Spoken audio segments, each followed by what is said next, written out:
Bon, on fait toute cette publicité-là, on veut générer des listes, on veut construire une audience. Pourquoi? Parce qu'on veut, en bout de ligne, avoir des prospects qui sont intéressés. Si on généré une action sur un call to action, c'est parce qu'ils ont un intérêt. C'est parce qu'ils ont le besoin. C'est parce que les facteurs émotifs qui avaient liés à ce besoin-là, on a su y répondre. Ils nous ont dit « Hey, je veux en savoir plus, je veux ci, je veux ça ». On a un nom.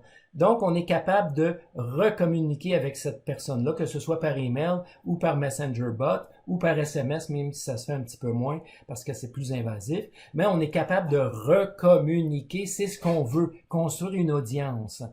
On va pouvoir faire des communications périodiques à ces gens-là jusqu'à ce que on soit dans le bon mood, on soit dans le bon moment pour qu'ils puissent faire l'acquisition de notre produit. On va, ou bien des clients existants, on va avoir des promotions ciblées. On parlait de Tupperware tantôt. Si on a une liste de personnes qui ont un intérêt envers nos produits Tupperware, puis qu'on a une promotion Tupperware, ben tabarouette, on les envoie à promotion, puis on a des méchantes de bonne chance qui réagissent positivement à ça. Donc, ça va nous donner des meilleurs résultats de vente. Ça diminue les frais publicitaires parce qu'on a une audience à qui on peut communiquer régulièrement. On peut recibler par action, puis on peut recibler par intérêt. Ça veut dire quoi, ça? Ça veut dire que, par exemple, on envoie un email, puis on dit, comment qu'on peut, on prend notre exemple Tupperware.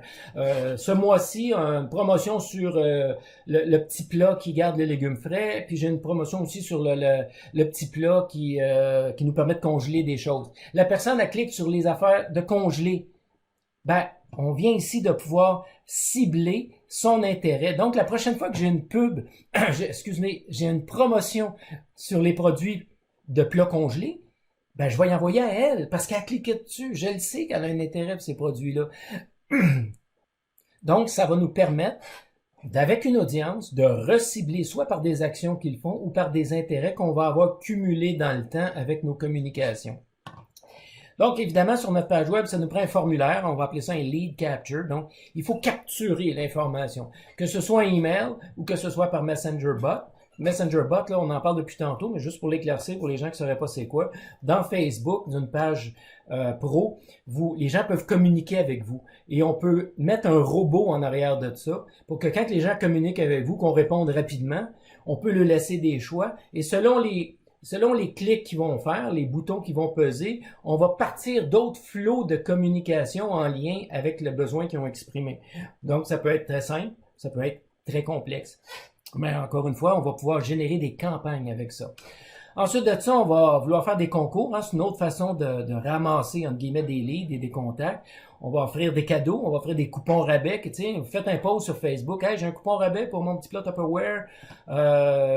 Cliquez ici pour obtenir votre rabais. Bon, mais il clique là-dessus, le robot il part, puis bang, il envoie le coupon rabais. Bon, mais là, la personne a le coupon rabais.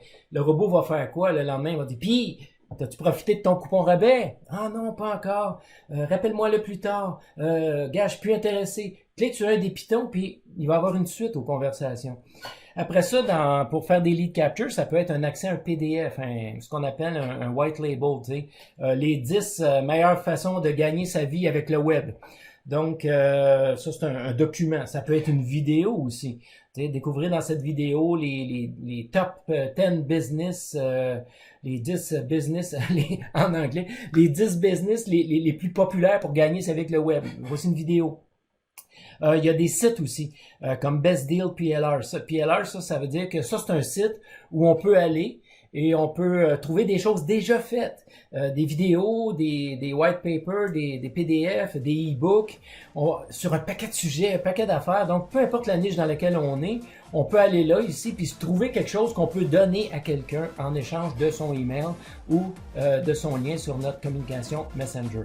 Donc, ici, pour générer des listes, il y a plusieurs façons, et ça, c'est pas mal les principales. Et l'importance de générer des listes, c'est pas compliqué.